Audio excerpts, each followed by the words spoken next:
बाबा साहब भीमराव अंबेडकर के परिनिर्वाण दिवस पर मादीपुर में पुष्पांजलि कार्यक्रम। राष्ट्र निर्माता, सामाजिक न्याय के संरक्षक और भारतीय संविधान के शिल्पकार विश्व रत्न डॉक्टर भीमराव अंबेडकर जी के महापरिनिर्वाण दिवस पर रविवार 8 दिसंबर 2024 को मादीपुर के विष्णु मंदिर पर रैगर समाज पंचायत के सानिध्य में रैगर महासंघ द्वारा पुष्पांजलि कार्यक्रम का आयोजन हुआ। कार्यक्रम में रैगर समाज के गणमान्य लोग एकत्रित हुए और लोगों ने बाबा साहब के चित्र पर पुष्पांजलि अर्पित की। इस कार्यक्रम में कई राजनीतिक हस्तियों ने भी उन्हें नमन कर श्रद्धा सुमन अर्पित किए। इस अवसर पर समाज के गणमान्य वक्ताओं ने उनको नमन कर याद करते हुए कहा कि बाबा साहब ने भारतीय समाज में समानता, स्वतंत्रता और बंधुत्व के सिद्धांतों को स्थापित किया और हर भारतीय के सपनों को अधिकारों और अवसरों में बदलने का मार्ग दिखाया। उनके मार्गदर्शन में बना भारतीय संविधान हमारे लिए केवल एक दस्तावेज नहीं है, बल्कि राष्ट्र निर्माण का मूल मंत्र है। बाबा साहब के आदर्शों व सिद्धांतों को साकार करने की दिशा में उनके विचार और आदर्शों से प्रेरणा लेने का संदेश दिया गया। पेश है पुष्पांजलि कार्यक्रम की विस्तृत रिपोर्ट।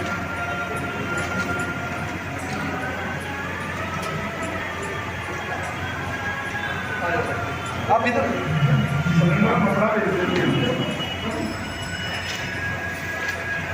श्री नेता पिंगला जी, ये प्रदेश अध्यक्ष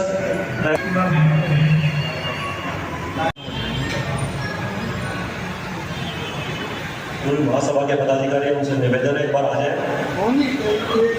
बाबा साहब की हाथ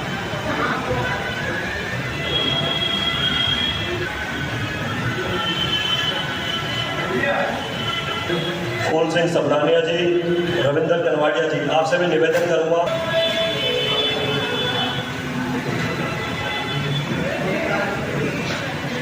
जो भी अतिथिगण आ रहे हैं वह पुष्पांजलि साथ साथ करते रहे। श्री बालकिशन सोकरिया, देखिए जी, सामने पहले जो भी अतिथि आ रहे हैं निवेदन है, जो भी अतिथि आ रहे हैं उनसे निवेदन है कि बाबा साहब के चित्र पर पुष्पांजलि करते रहे।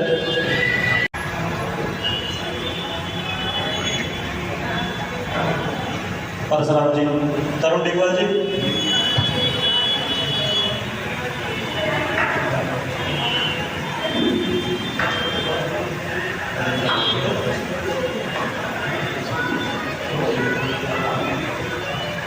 एक मिनट सर, थोड़ा सा ऐसे जाओ। आप ठीक है जी।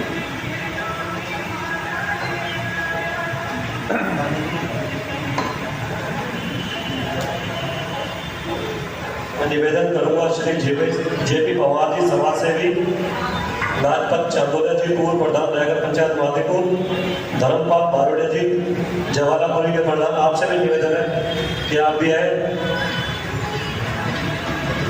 रमेश कानखेड़िया जी के हमारे मध्य है, रमेश कानखेड़िया भाई साहब से भी निवेदन है।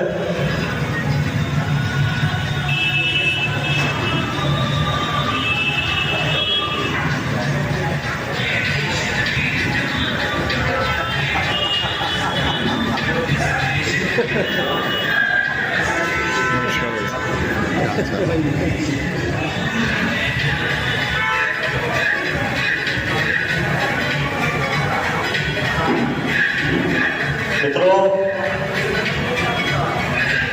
आज का कार्यक्रम टीम रैगर महासंघ एवं रैगर समाज पंचायत मादीपुर के साझा प्रयासों से श्री विष्णु मंदिर मादीपुर में होने जा रहा है।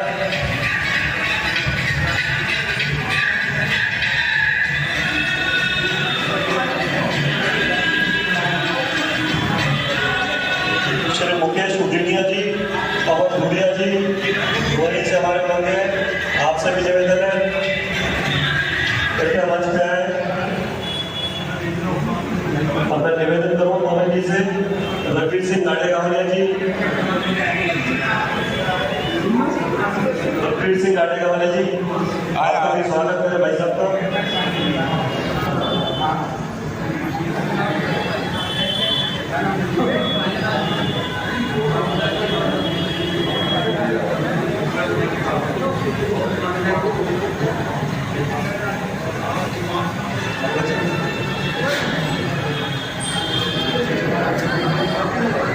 थैंक यू ले ली थी। मैं निवेदन करूंगा मुकेश उजड़िया जी से, तनुजा बरंडा जी, रविंद्र तलवाड़िया जी, कुंदन मोहनपुरिया जी, कृष्णा सक्करवाल जी, अमर जाकिरिया जी, कृपया आप भी आए और बाबा साहब के चित्र पर पुष्पांजलि करें। पवन पारस कुमार सुहासिया जी अपने साथियों के साथ आप भी आ जाए, आपका भी हार्दिक अभिनंदन है।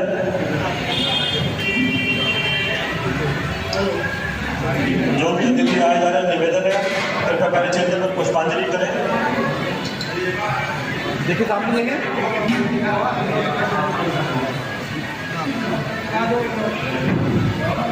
देखिए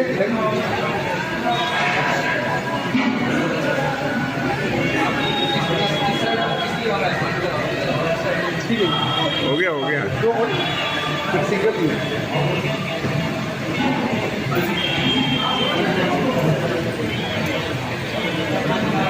पुष्पांजलि कर लीजिए।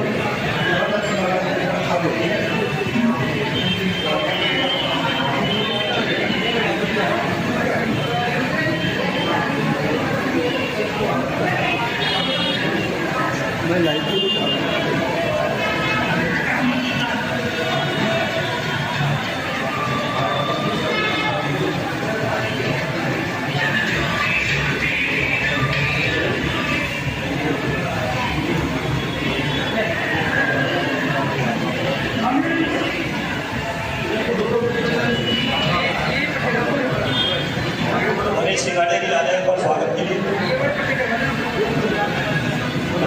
चलो संजय जी आओ। श्री सुरेश मोहनप्रिया जी, जय श्री जलुद्रिया जी, रामजी राय डीगवाल जी, हरि सिंह बंदरवाल जी, धर्मेंद्र डीगवाल जी, आप सभी से निवेदन रहेगा कि आप आए।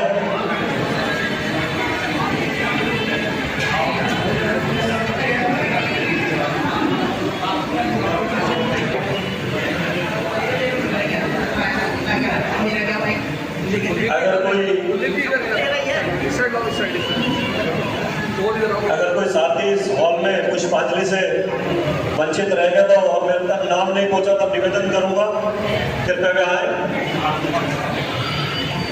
पुष्पांजलि करें बाबा साहब के चित्र पर। थोड़ा सही करा हुआ बाबा साहब थोड़ा सा ये सही है। सूरज यहीं रहना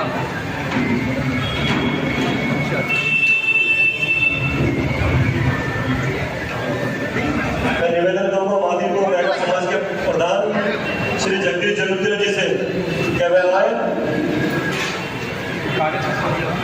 एक बार सभी जो भी साथी खड़े हैं और इसके बाद स्थान ग्रहण करने कुलदीप जी स्थान ग्रहण कर रहे हैं आप सभी। जगदीश मिलता है, हमारे बच्चों को भी जानकारी होनी चाहिए। तो हमने डिस्कस की मास्टर हरिनारायण जी से, मास्टर अपने रमेश लाल खेड़िया जी से, सोकरिया जी से कि आप यहाँ आए हो, बाबा परवीन जी करोड़बाग से आकर इतना अच्छा कार्यक्रम रखा है कि इस तरह के कार्यक्रम होते रहने चाहिए हर ब्लॉक में, हर जिले में, जिससे कि ज्यादा से ज्यादा लोग जागरूक हो। और सबसे बड़ी बात है कि पहले भी आएंगे। आदरणीय साथियों, आज बाबा साहब के परिनिर्वाण दिवस के उपलक्ष्य में हम जो यहाँ आए हैं, मैं उनका सभी का तहे दिल से हार्दिक स्वागत करता हूँ। भाई परवीन टोडिया का भी तहे दिल से स्वागत, जाजौरिया जी का और जाजौरिया जी का भी हार्दिक स्वागत करता हूँ, जिन्होंने करोड़बाग से चलकर जो मादीपुर में ये प्रोग्राम रखा। मैं उनका अपनी पंचायत की तरफ से और मादीपुर की तरफ से बहुत बहुत धन्यवाद देता हूँ कि ऐसे प्रोग्राम ये करते रहे, हमारा हमेशा इनके लिए साथ रहे। बाबा साहब ने जो हमें शिक्षा के लिए दिया, संगठित बनो, शिक्षित रहो, संघर्ष करो, अगर हम इसी पे कायम रहे तो हमें कोई भी ताकत नहीं है जो हमें इससे दिखा सके। तो मेरा सभी से अनुरोध है कि बाबा साहब के जो भी प्रोग्राम हो तन मन धन से बढ़ चढ़ कर हिस्सा ले। मेरी यही विनती है। जय हिंद, भीमराव अम्बेडकर जिंदाबाद, जय भारत। ये प्रोग्राम होना जरूरी था और ये हर वर्ष होना चाहिए। आज उनकी 70वीं पुण्यतिथि है, वो है अपने महापरिनिर्वाण दिवस है, उसके उपलक्ष्य में ये प्रोग्राम किया गया है। मैं इनको कैसे से धन्यवाद देता हूँ। हमारे संविधान के रचयिता डॉक्टर भीमराव अम्बेडकर के अपने फंडामेंटल राइट है, मौलिक अधिकार है उनके। हमें उन माता पिताओं को धन्यवाद देना चाहिए जो इससे परिचित है, वो अपने बच्चों को ये शिक्षा दे कि कम से कम हमें एक अपने अधिकार के बारे में जानकारी होनी चाहिए, हमें एक समानता का अधिकार होना चाहिए, हमें अनटचेबिलिटी छुआछूत का जो हमारे साथ जो व्यवहार किया गया है वो दूर करने के लिए हमें आज में किस तरह की तैयारी करी है, क्या करना है हमें, तो बच्चों को शिक्षा देनी चाहिए। हम कोई भी निर्माण करते हैं तो पहले मंजिल की जो नीचे नहीं है उसको रखना पड़ता है। इसलिए माता पिता को ये ध्यान रखना चाहिए कि जो बच्चा तैयार हो रहा है तो किस रूप में ले जाना चाहिए, किस हमारा प्लेटफॉर्म क्या होना चाहिए बच्चों के लिए, और उसके लिए जो हमारे संविधान के रचयिता है उनके द्वारा जो समाज को दिया है उसको ध्यानपूर्वक बच्चों को समझाए और आगे शिक्षा के लिए अग्रसर करें। धन्यवाद। अक्सर देखा है कि इन्होंने अक्सर ज़्यादा से ज़्यादा बाबा साहब के संविधान के तहत हर प्रोग्राम के लिए प्रोग्राम के अंदर बच्चों के डिजाइन बनाने के प्रोग्राम किए, बहुत सारे किताब के बांटने के प्रोग्राम किए। अब फिर दोबारा से इनका जो पवन जाजोरा जी को अध्यक्ष बनाया, फिर इन्होंने अपनी मुहिम को दोबारा से चालू किया। मादीपुर से ही इस साल से शुरुआत की और इनका जो अभी जो उन्होंने टीम में अपना प्रस्ताव को इस्तेमाल किया कि हर क्षेत्र की पंचायतों से जो वहाँ के रहने वालों के जो लोगों के बीच के अंदर इस टाइगर महासंघ को लेकर जाएंगे और प्रोग्राम को सफल करेंगे।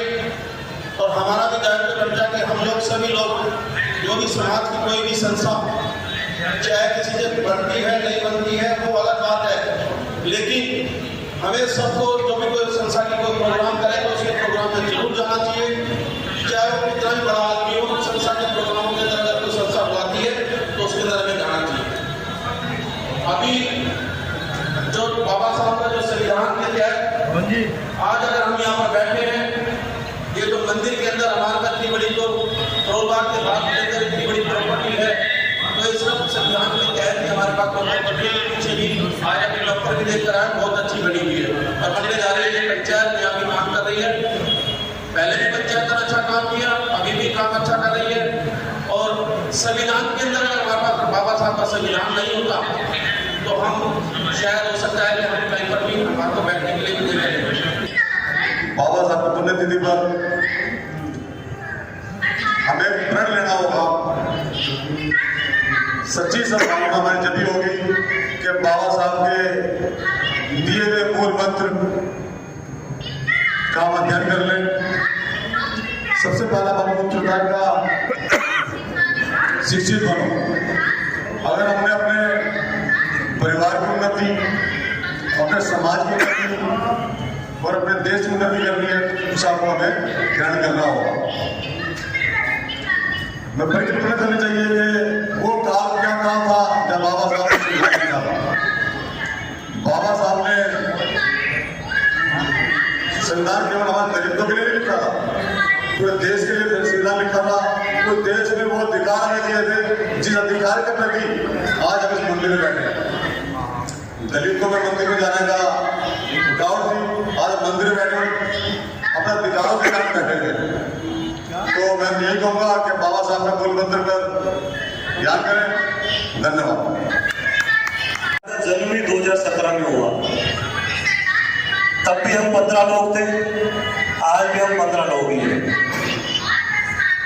हमने अपने जन्म के पहले वर्ष 1200 बच्चों का ड्राइंग कंपटीशन कराया और मेरी जानकारी में है कि समाज में किसी संस्था ने इतना बड़ा कोई कार्यक्रम कराया और लगातार 3 वर्ष कराया, 17, 18, 19, 20 के अंदर कोविड आ गया, हमारा प्रोग्राम बना हुआ खत्म हो गया, हम कर नहीं पाए।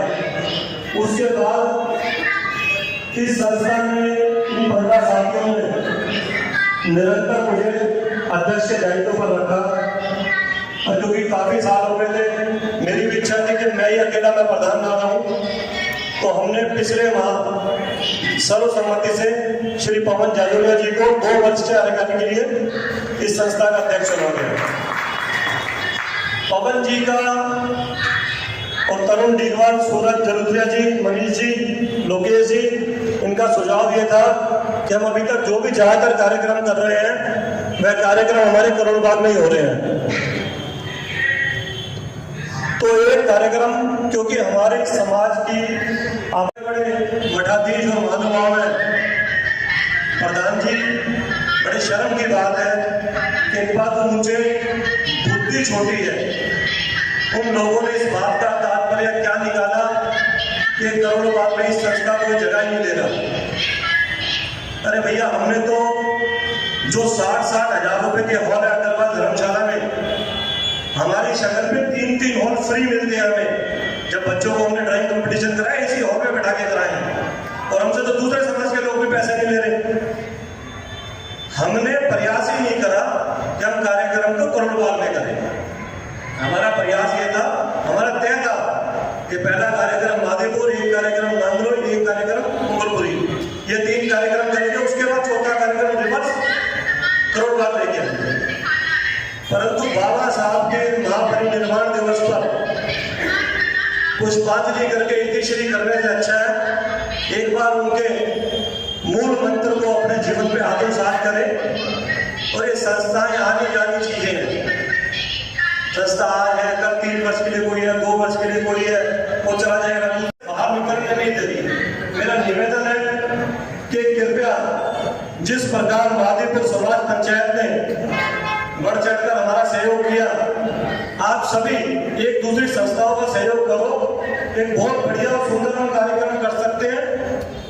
और एक का भी इस कार्यक्रम में हार्दिक अभिनंदन है। थोड़ी सी पीड़ा थी प्रधान जी, इसलिए आपकी इजाजत से कहने का रख देता हूँ। अब मैं निवेदन करूंगा श्री खुशहाल मौर्य जी से। खुशहाल मौर्य जी महामंत्री रहेगा समाज पंचायत माधेपुर, कृपया रहने। श्री परमानंद कासोटिया जी पूर्व महामंत्री दिल्ली प्रांतीय रहेगा पंचायत, भाई साहब आए। जाजोलिया जी, परमानंद जाजोलिया जी।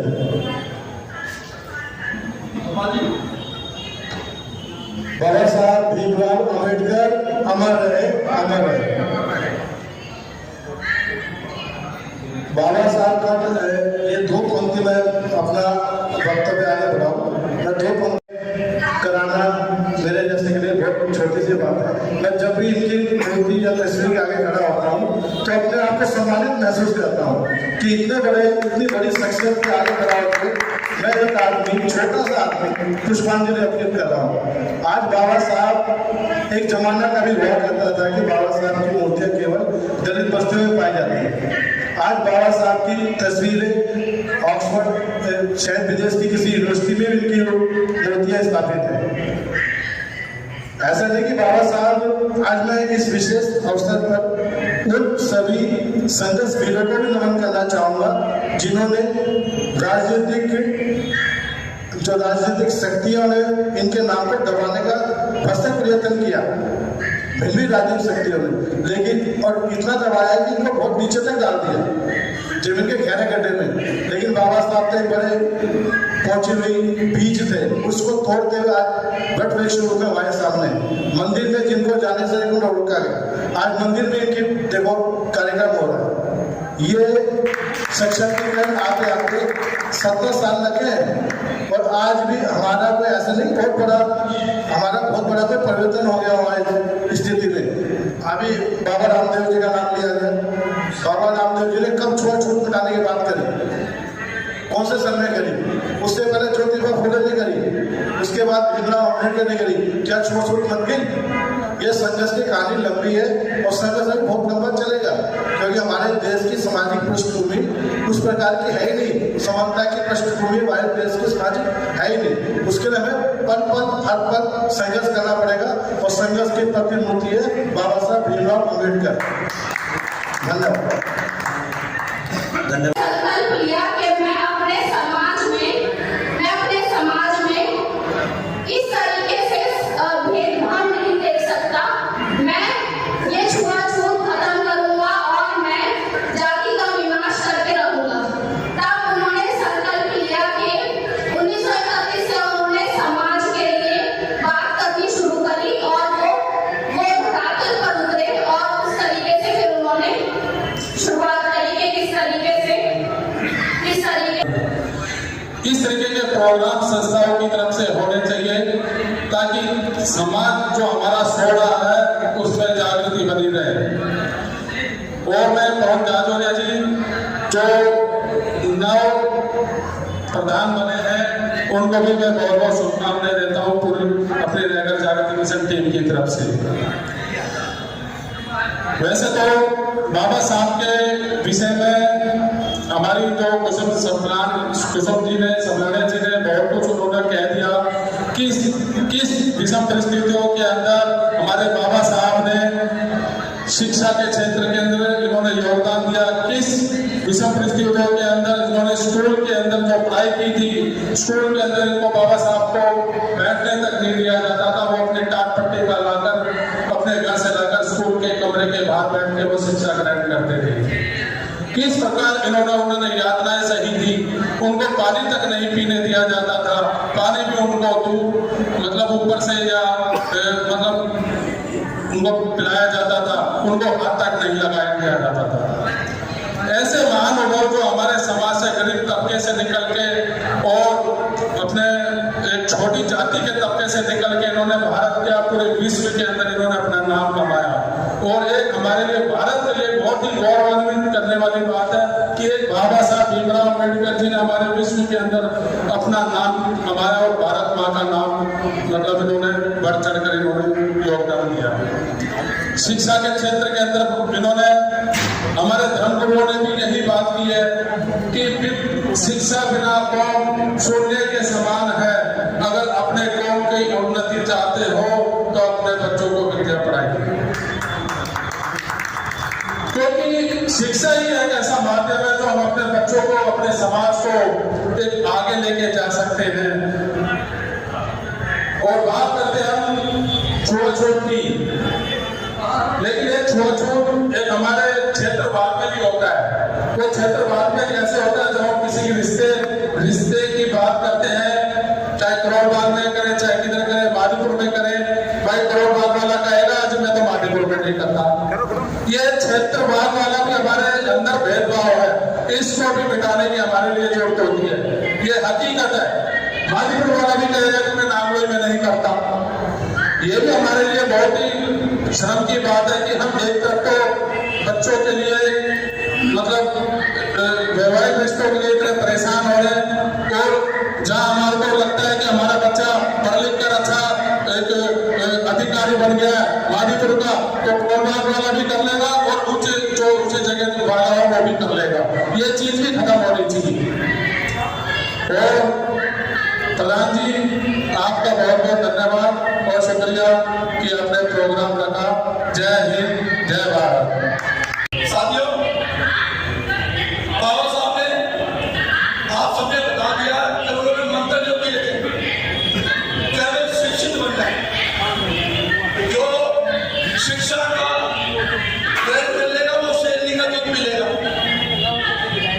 बाबा साहब का मूल मंत्र था, जो पढ़ेगा वो शेरनी का दूध पीएगा, जो नहीं पढ़ेगा वो चौधाम का सीधा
उस आयोग के पास सरकारों ने इस देश के संविधान में जो अधिकार देते उसको कम करके उसमें उसके अधिकारों को सीमित कर दिया। आज हमारा आयोग का देश अगर किसी को पेशी में बुला लेता है तो उसके खिलाफ वो जो धारा है उसके खिलाफ मुकदमा दर्ज नहीं कर सकता। वो रिक्वेस्ट आयोग बनाया है, आप लोग उस जरिए अपनी समस्या का समाधान कर सकते हैं। वहाँ पे आपका रुपया नहीं लगेगा, वो फ्री की संस्था है और वहाँ पे मैं अकेला कार्यरत हूँ जो अपने समाज का हूँ और आप लोगों को कोई भी परेशानी हो आप मेरे पास। कि अगर मैं अपनी भाषा में कहूँ, जब हम भोजन करते हैं, रोटी खाते हैं और रोटी खाते खाते हमारे मुंह में, हमारे जो दांतों के बीच में जीभ आ जाती है। अगर वो जीभ आ जाती है तो जीभ हमारी कट भी जाती है, तो हम क्या करें? क्या हम दांतों को नहीं? तो ये मेरे कहने का भाव था कि बाबा साहब ने कोई भेदभाव नहीं रखा। उन्होंने कहा कि ये श्रवण भी, ये जो चरण जाति है ये भी मेरी है और जो दलित है वो भी मेरे हैं। उन्होंने सब तरह से जो है एक सम्मान का प्रदर्शन किया। साथियों, बातें तो बहुत सी थी, परंतु मैं बता देता हूँ आपको कि बाबा साहब ने आज तक भी पूरा अगर संविधान को अगर हम पढ़ेंगे, मेरे भाई तो काफी लोगों ने अपने भाषण में बात रखी, कहीं भी बाबा साहब ने कोई भेदभाव नहीं रखा। पूरा संविधान अगर पढ़ेंगे तो उन्होंने सबके लिए समदर्शिता का भाव रखा था। मैं अधिक ना बोलता हूँ, मैं अपनी वाणी को यहीं तक विराम देता हूँ। बहुत बहुत धन्यवाद। जय भीम, जय भारत। बाबा साहेब ने जब संविधान लिखा होगा तो उन्होंने बहुत सारी चीजें सोची होंगी कि मेरे देश में मेरे वंचित लोग तरक्की करें। इस संविधान को अपनी ताकत समझे। आज मेरे आने के बाद सभी वक्ता आए और उन्होंने अपना वक्तव्य रखा, लेकिन सबसे बड़ी बात यह है कि बाबा साहेब ने जो भी कहा उनके पद चिन्हों पर हम कितना चल रहे हैं ये हम सब जानते हैं। समानता की बात करें तो घर परिवारों में महिलाओं को समानता नहीं मिलती, सबसे बड़ी बात तो ये है। तो हम संविधान के बारे में क्या बात करेंगे? संविधान के बारे में हम तभी बात करेंगे जब हम अपने समाज में अपनी बहन, बेटी, बहू को हम खुद समानता देंगे। बस समय 14 अप्रैल और 6 दिसंबर, 14 तारीख को बाबा साहेब का जन्मदिन और 6 दिसंबर महापरिनिर्वाण दिवस। कि बाबा साहेब की वजह से ही आज हम इस मंदिर के प्रांगण में बैठे हैं। बाबा साहेब की वजह से ही हम लोग शिक्षित हुए, हमारे बच्चे शिक्षा के क्षेत्र में अच्छा काम कर रहे हैं, पढ़ाई कर रहे हैं। हम दलित लोग काउंसलर भी बनते हैं, एमएलए भी बनते हैं, एमपी भी बनते हैं। ये अधिकार बाबा साहेब ने दिया। मैं कोटि कोटि वंदन करता हूँ बाबा साहेब को कि हमारे जीवन स्तर को आज जिस हाइट पर, जिस ऊंचाई पर हम पहुंचे हैं वो सब आपकी वजह से। आपने दलितों के अधिकारों की लड़ाई लड़ी। आपने हम दलितों को कहा कि अपने बच्चों को शिक्षित करो। आपने हमें ये सिखाया कि अपने अधिकारों के लिए चाहे कितना भी संघर्ष करना पड़े, हम संघर्ष करें और उस पर विजय प्राप्त करें।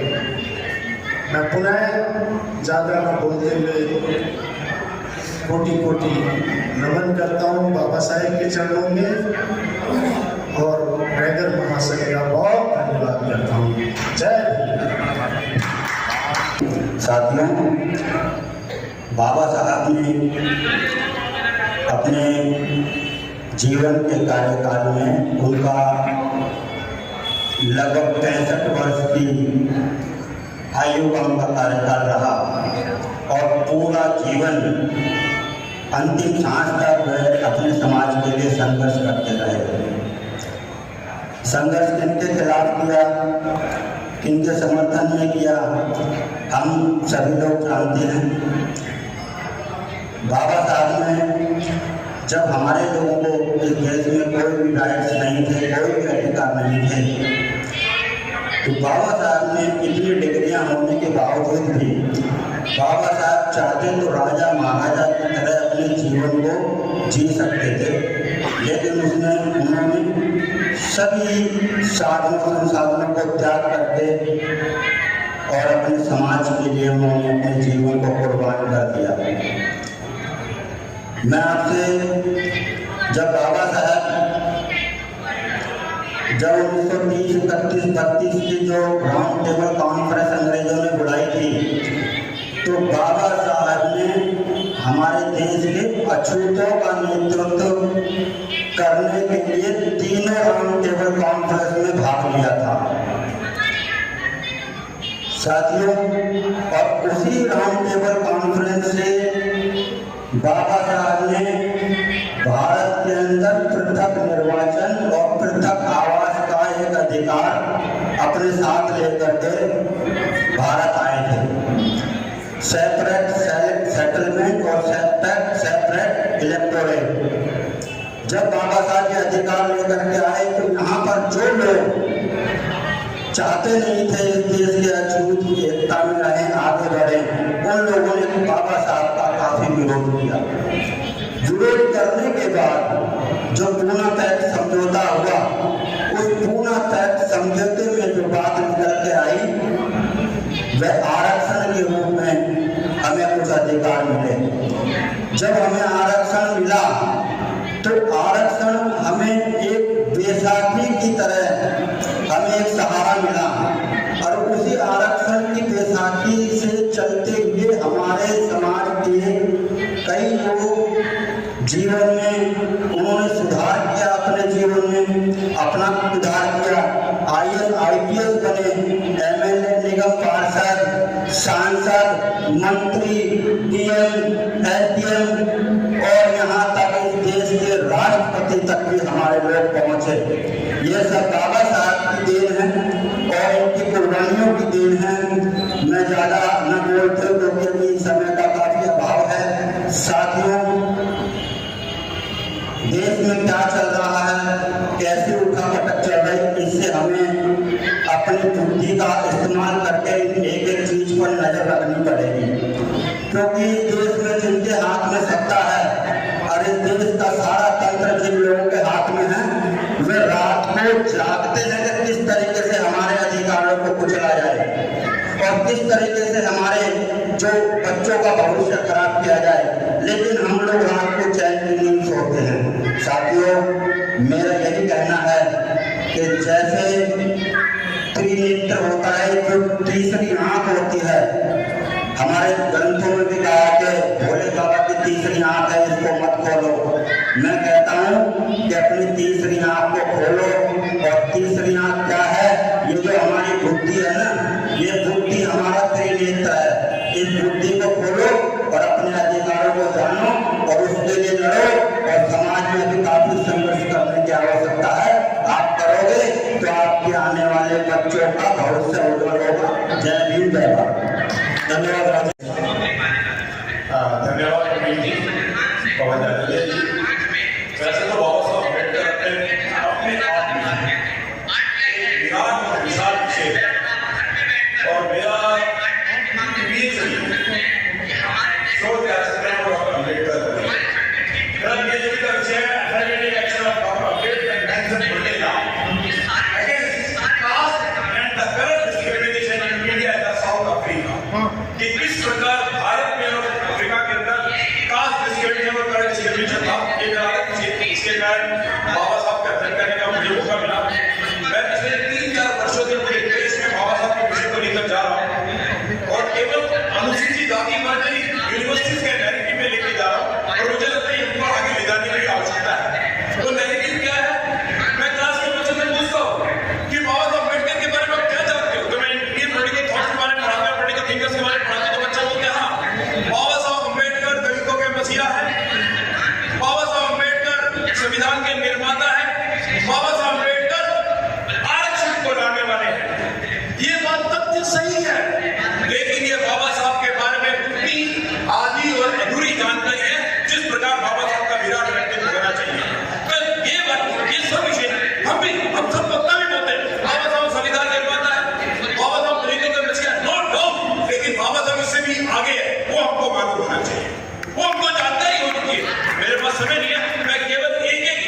डिजिटल सब चीजें हैं।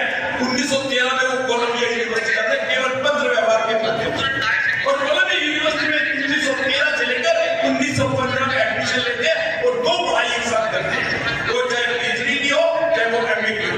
मैं यहाँ विषय छोड़ रहा हूँ। दूसरा विषय, कोलंबिया की कंप्लीट करने के बाद 1516 में चले जाते London school of economics Britain में, और वहां एक साथ 3 एडमिशन लेते हैं, एमएससी टीएससी में 12 लॉ, एक साथ 3 विषयों में एडमिशन लेते हैं। लेकिन 17 में उनको वापस आना पड़ता है भारत में, क्योंकि बड़ौदा की रियासत की जो स्कॉलरशिप थी वो फ्रीज कर दी जाती है। वो एक लंबी कहानी में चर्चा नहीं करूंगा, लेकिन वापस आते हैं 17 में बड़ौदा की रियासत के अंदर काम करते हैं। और जब 2000 के दशक में अमेरिका ने कोलंबिया यूनिवर्सिटी के स्टूडेंट थे, तब उन्होंने कहा कि कोलंबिया यूनिवर्सिटी की जब 300 साल पूर्ण हुए तो उनसे पूछा गया who the great student of the Columbia University last 300 year, कि 300 सालों में यूनिवर्सिटी का सबसे ग्रेट स्टूडेंट कौन था। उसके लिए कई पैनल बने, उसमें कई पैनल बने, उसमें यूनिवर्सिटी की जूरी थी, मीडिया का पैनल था, और पुराने एलुमनी से रिपोर्ट ली गई, सर्वे किया गया। और आपकी जानकारी के लिए अमेरिका की यूनिवर्सिटी आज इसके दबा में था। George Washington is also student of the Columbia University. कई प्रेसिडेंट कोलंबिया यूनिवर्सिटी के स्टूडेंट थे, लेकिन सिलेक्शन किसका था? डॉक्टर भीमराव अम्बेडकर। ये ग्रेट स्टूडेंट थे। मैंने एक बात कही है, डॉक्टर अम्बेडकर ग्रेट इकोनॉमिक्स थे, अर्थशास्त्री थे। उसका भी केवल एक उदाहरण दूंगा मैं, मेरे पास बहुत सारे उदाहरण हैं। जब देश के अर्थशास्त्री नोबेल लॉरेट अमर्त्य सेन को जब पुरस्कार मिला अर्थशास्त्र में, इकोनॉमिक्स में, उनसे पूछा गया कि मिस्टर अमर्त्य सेन, आपके इकोनॉमिक्स में मेंटोर कौन है, आपके मार्गदर्शक कौन है? तब अमर्त्य सेन ये कहते हैं कि इकोनॉमिक्स में मेरे कोई मेंटोर है, कोई मेरे मार्गदर्शक है, और वर्ड उन्होंने इस्तेमाल किया, माय फादर, ग्रेट फादर, जिसे बोलते हैं पितामह, वो डॉक्टर अम्बेडकर। इकोनॉमिक्स से डॉक्टर अम्बेडकर इकोनॉमिक्स से ये दुनिया को लगता है दलित नेता, दलित नेता तो थे, लेकिन ग्रेट इकोनॉमिक्स से क्यों? क्योंकि उनकी पीएचडी मिली, डिग्री मिली, और डिग्री मिली प्रॉब्लम ऑफ रुपीज पर 1924 में। उनकी एक थीसिस थी जिसका नाम था evaluation of provincial economics in British India. वो भी इकोनॉमिक्स में मिली, सारे इकोनॉमिक्स में थे। इकोनॉमिक्स से वो ग्रेट इकोनॉमिक्स से अगर नॉलेज से नहीं जाते तो इकोनॉमिक्स के नोबेल पुरस्कार विजेता होते, वो इकोनॉमिक्स से। मैं बोलता हूं doctor Ambedkar feminist, great feminist थे, महिलावादी थे, उससे बड़ा कोई महिलावादी हो नहीं सकता है। उसके बहुत सारे एग्जाम्पल हैं, मैं केवल 2 एग्जाम्पल दूंगा। डॉक्टर अम्बेडकर जब 1942 से लेकर 1946 के अंदर वॉइस एथनिक कम्युनिटी के मेंबर थे, लेबर थे, तो लेबर मिनिस्टर, तब उन्होंने वो काम किए जो आज भी फॉलो है। इस देश की महिलाओं को पता नहीं, इस देश की फैक्ट्री के लिए महिलाओं को जो प्रस्तुति अवकाश था वो डॉक्टर अम्बेडकर की देन है। महिलाओं को बराबर इक्वल पे मिलना चाहिए, डॉक्टर अम्बेडकर की देन है। मैं इस देश के मजदूरों को पूरा अधिकार मिलेंगे, डॉक्टर अम्बेडकर की देन है। मैंने कहा great student, great economics, great feminist, 17 point है, मैं केवल कुछ तो कर दूंगा। द ग्रेट लेबर लीडर, इस देश के अंदर सबसे बड़े मजदूर लीडर है, सबसे पहली उन्होंने पार्टी बनाई, कोई अनुसूचित जनजाति पार्टी नहीं बनाई, उनकी पहली पार्टी 1936 में बनाई, उसका नाम था इंडिपेंडेंट लेबर पार्टी, स्वतंत्र मजदूर दल बनाया, और वो मजदूरों को लेकर बनाया, और ग्रेट लेबर की लीडर थे।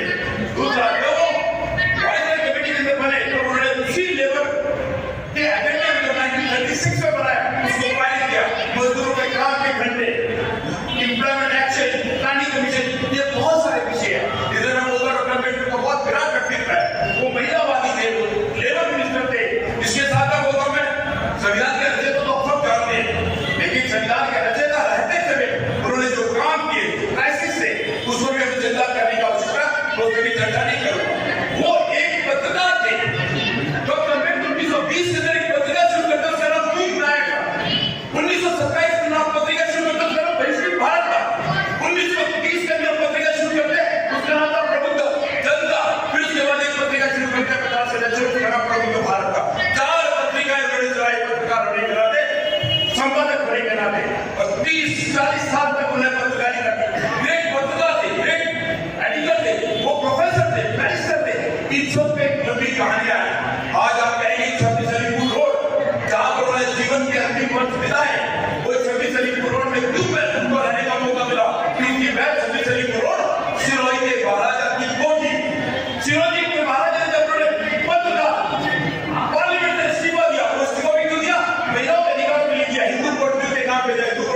विश्वविद्यालय करवाना है, उनका भी किया।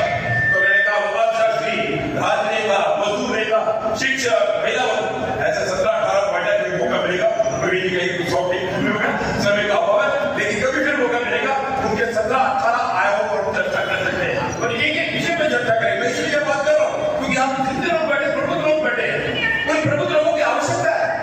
जिस प्रकार मैं यूनिवर्सिटी जाकर ग्लोबल लीडर, वो ग्लोबल नेता है, वैश्विक नेता है, केवल दलितों के नेता नहीं है, वो वैश्विक नेता। इसकी पहचान भी बता सकते हैं। जब भारत में ही कमीशन आया, उस कमीशन की योजना थी कि जो देश का एक बैंक होना चाहिए, इसमें अंग्रेजी समय में इंडियन बैंक हुआ करता था, भारत का अपना बैंक नहीं था।